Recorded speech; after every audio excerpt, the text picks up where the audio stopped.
Днес ще си говорим за едно странно, но често срещано явление, а именно потрепването на клепача. Случвало ли ви се клепачът ви да започне изведнъж да трепери сам без никаква причина? Ако отговорът е да, не сте сами. Но какво всъщност означава това потрепване и какво може да направим срещу него? Преди да започнем, не забравяйте да се абонирате, да харесате видео и да оставите своя коментар. Напишете ми, случвало ли ви се клепачът ви да започне да трепери и колко дълго продължи това. Трептенето на клепача е неволно, повтарящо се движение на един от клепачите, най-често долния. Медицинският термин е миокимия и най-често засяга едното око. Това трептене продължава всъщност само няколко секунди или до няколко минути, но може да продължи и дни в някои редки случаи. Почти винаги няма болка и не засяга зрението ви. Причините за потрепването на клепача могат да бъдат много, но най-често те са свързани с начина ви на живот. Стресът е най-често срещаната причина за това. По този начин вашето тяло ви казва, че е време да си починете и да спрете за малко. Липсата на сън също може да води до трептене на клепача, защото при недоспиване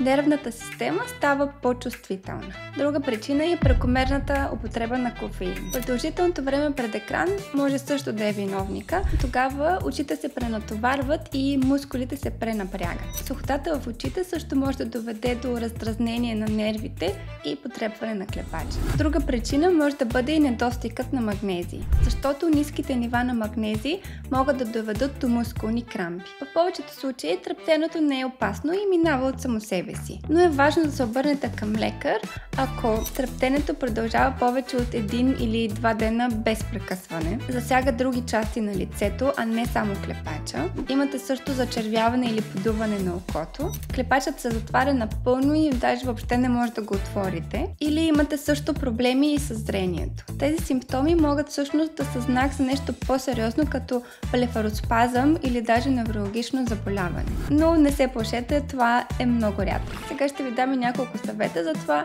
как може да се отървем от потрепването на клепача. Важно е да намалим стреса. Всеки намира различни начини как да се справи с стреса, като например разходки навън в природата, медитация, спорт, време с приятели и така нататък. Важно е да спите поне 7 до 8 часа. Ограничете кафето и енергийните напитки. Правете си почивки от екрани на всеки 30 до 60 минути. Важно е да увлажнявате редовно очите си, особено ако работите цял ден на компютър или носите контактни лещи. Капвайте си повече храни с магнезии, като например банани, ядки или спанак. При нужда може да взимате и добавки с магнезии, най-добре след консултация с лекар. Потрепването на клепача обикновено е безвредно, но е досадно. И най-често това просто е сигнал на тялото ви да ви каже, че трябва да си починете. Натиснете камбанката, за да не изпускате повече здравни съвети и до скоро!